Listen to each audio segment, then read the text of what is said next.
Hello, ladies and gentlemen. Welcome back. This is Brendan Lee with Consciousness and Skill Worldwide, founded by Peter Ralston.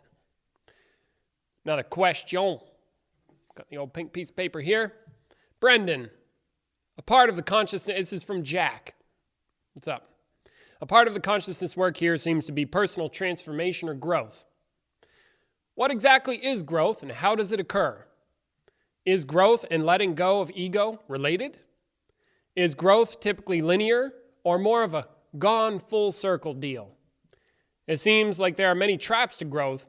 I'd love to hear any insights you have on growth and some of the possible traps along the way. Jack. Hey, thanks, Jack, for writing in. All right, let's do this.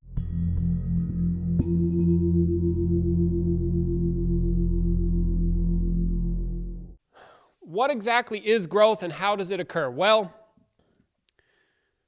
let's make a distinction, first of all, between any idea or fantasy about growth and then the reality of growth. It seems to me that in spiritual circles, or there's like the personal growth field, or you might even see this in yoga or any spiritual practice, where, as far as I can tell, people have this idea about transforming, and the idea looks to me to be very fantasy related and like, oh, I am going to turn into my higher self, or turn into my true self, or I'm going to turn from a caterpillar, and then I'm going to go through a period of transformation and then come out blossoming as a beautiful butterfly. Now, the times when I have seen people that exist in these domains, I'm sorry to report, it appears to me like they're full of crap. And what I mean by full of crap is they are focusing on a fantasy and some sort of ideal image of what they think, from their current perspective, personal growth should look like. Okay? So I want to make a distinction between, right now, we're sort of roughing it out, that fantasy image and the reality of growth. And what do I mean by reality? I mean, like, what in your experience is growth? What in your experience is growth? Not what have you heard other people tell you about growth, not what do you want it to be, but what is it? That is an invitation to you right now. Start questioning that and get clear for yourself, experientially, not fantastically. So now, as I dig into this with you, personal growth seems to be experientially like transformation. It is simply having something show up one way and then it shows up another way. It changes form.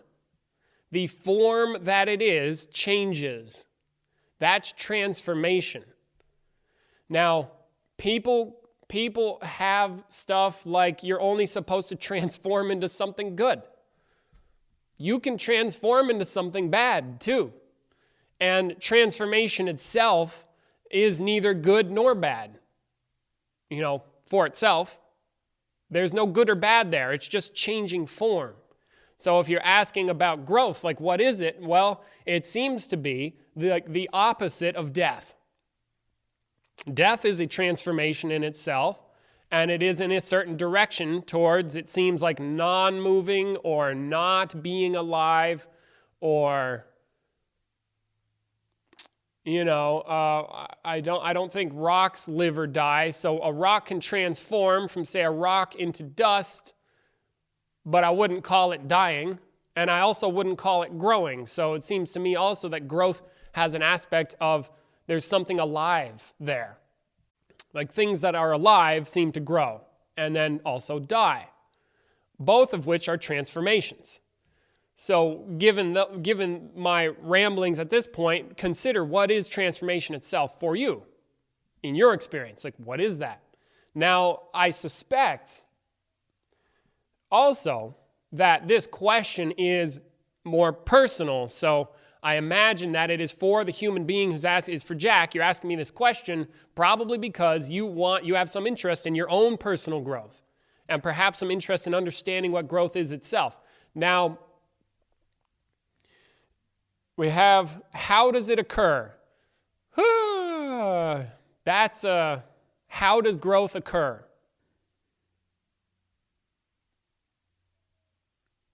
That's a good question. I don't know. For example, I have no awareness of being in control of the fact that my body was born. I have little control over, how it looks to certain degrees. It grows, it dies, it heals itself. At some point, it will perish. Yeah? That's growth occurring in the body. How does that occur? You got me. There seems to be some kind of force. You could maybe call it life force or life energy, or these are just descriptive words to there's something seeming to non-randomly push the body to continue to exist. It doesn't just die. Same with plants. Other biological life forms have a similar thing. How does that occur? There are scientific explanations. And I suspect at the end of the day, the scientists don't even know how it actually occurs. Because it seems to start from nothing and then somehow be something and then grow and then die. You got me on that one. Now, how does personal growth occur in a human being? Well, that is another story. And again, I can't tell you exactly as if how that occurs, yet I can elucidate perhaps a bit about the process itself. And so, is growth and letting go of ego related? Well, so I started this question with considering what are people talking about when they say ego? Because I realized when I looked at it, I've got my ideas about what ego is, right? I assume if you're watching this, you also have an idea of what ego is, and even worse, probably, you think you're right about whatever that is, okay? I would highly recommend, if you're going to talk about ego, I can't say for sure what the ego is in this case. I would invite you to clarify for yourself what you mean when you say, is it ego related? I would start with, well, what is ego? And so I looked it up, and it seems that ego is something that's being described by Freud that he created about psyche or mind, self.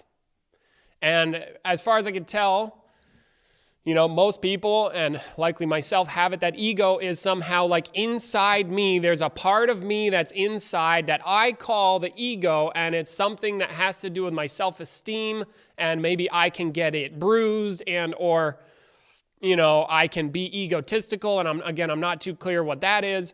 So my best advice here in this case would be to clarify for yourself, like, what is ego experientially? Not you see, not just listening to somebody like Freud write about it in a book, but actually taking what they're saying and trying to grasp what is that experientially. What's the experience of ego, not what is the intellectual thought about it. Okay? Now, is growth and letting go of ego related? I keep hearing these terms, let go of the ego or ego death. And I really am like, what are you even talking about? When you say ego death, what are you talking about? Are you talking about some aspect of mind? Like there's something in there that can die, that's your ego, like a part of you dying? I really,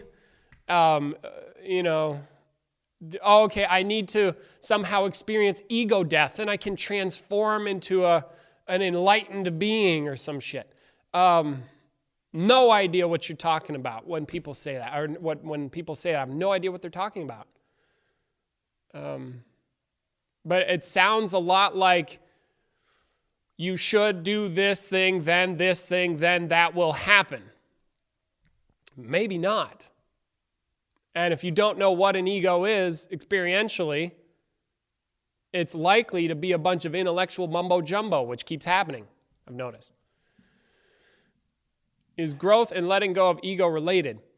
I would say don't even go in the world of ego, because to me that seems to send the person down the road of a psychological bent.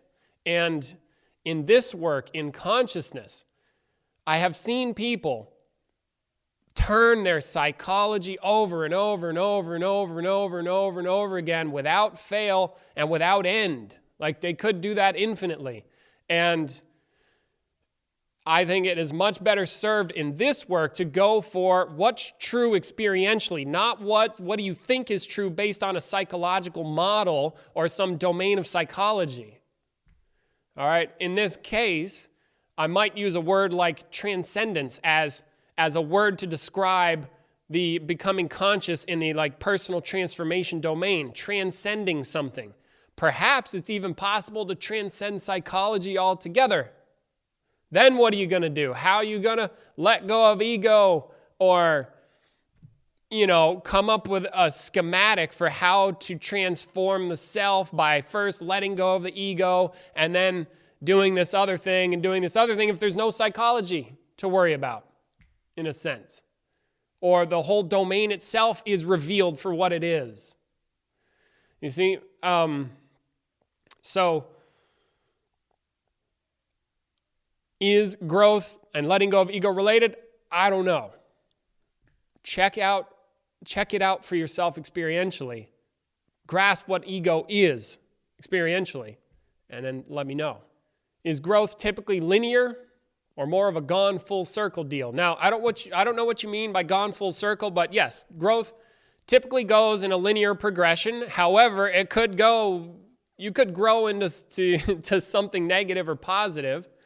But growth is always within the world, the domain of process, and it's relative, you see? There is a relationship, and the only way you can recognize if something is growing is if you compare it to something that isn't that, you see? And then you go, I compare what's now, you see, to what I remember was, and I can assess growth. Otherwise, if you didn't have like past, future, time, like these as of powerful concepts, you could not recognize growth. You would only just be. Okay, so in that sense, it is linear. However, I've noticed, and as I'm sure you have as well, if anybody who's done any sort of training for a long period of time and worked on themselves to grow, you'll go and then down and then up. It's never really like a straight linear progression. There's ups and downs, and now sometimes there are these possibilities to have an actual breakthrough or an insight, and then the growth can go up quickly. This is recommended if you can do that. Another aspect of the growth is the plateau. This is moving on into like the traps domain. I can be and I have grown and then boom, I hit a flat. And how do I know I'm in a flat? Well, things kind of stay the same for a while and there's no recognizable progression again. And so the main thing to do with a plateau, like I'm sure I've said in another video, is break through. Yeah, but how do I break through? Do it anyway. Okay? Again, there was a time, and Peter has called me out many times on being in a plateau, and he says, Brendan, you're in a plateau. I'm like, what? Crap. Okay, what do I do? Teacher, tell me what to do. He's like, break through. How do I do that? Just do it. I think about that funny guy, the actor guy. Just do it. See, now you may not know how to break through a plateau. But first thing to do with a plateau is recognize you're in one. Second thing to do is get over it, get past it, move through, break through, go under, go around, do whatever you have to do so you can continue to grow and learn. Okay? Another trap is, that I mentioned at the beginning of the video, is ideals. Thinking about growth like you need to be some way.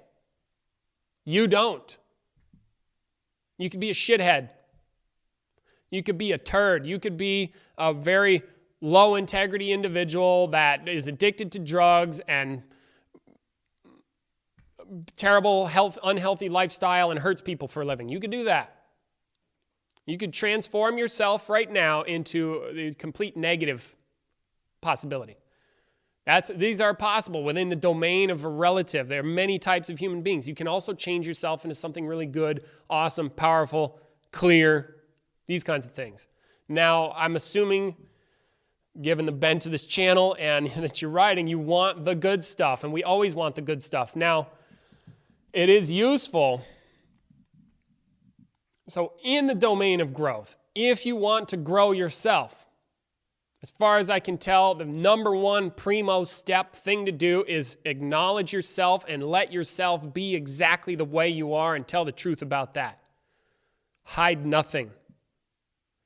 Hide nothing from yourself. I don't care if you talk to other people or not, but from you, you need to know what's really going on with you. That's step number one. I know because I have spent years, and I mean years, fighting myself, thinking that there's something wrong with me on a deep level that I didn't really know what. Okay? So that's like step number one. Acknowledge what's there. Step number two, a powerful principle that can help with that. Honesty. Be honest with yourself. I don't care if you're honest with other people, and I'm not talking about honesty as like, if I'm honest, I'm a good boy. If I'm honest, I'm a good girl. If I'm honest, I'm doing the right thing. I don't care about that. I don't care about if you're doing the right thing or not. I care about you revealing to yourself the truth of what's going on with you. Okay? So those two things right away. Then, if you want to grow, you grasp what's going on with you, and you grasp it to such a degree that if there is something going on with you that you don't like, you stop doing it. Stop it, as we say. Cut it out. Now, you may be, and this is another trap, you may be watching this video and you go, I can't stop it, it's just a part of me. Well, then if that's the case, then I am asserting that you have not recognized the truth of what's actually going on with you, because what is actually going on with you is all that negative stuff that you do and you don't like, that you think is a part of you. It's not you. It's something you do. At the core, it is something you're doing. It is not something you are. How could you be that?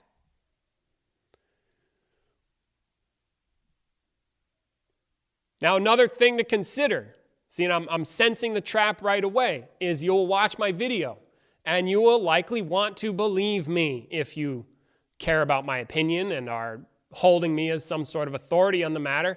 You're going to perhaps watch the video and then you can intellectually grasp what I'm talking about, and even more dangerous, you can believe me. Oh, Brendan said it. I believe him. He seems reasonable. No, that is a trap.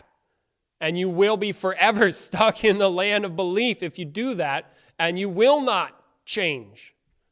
I have seen good Christians.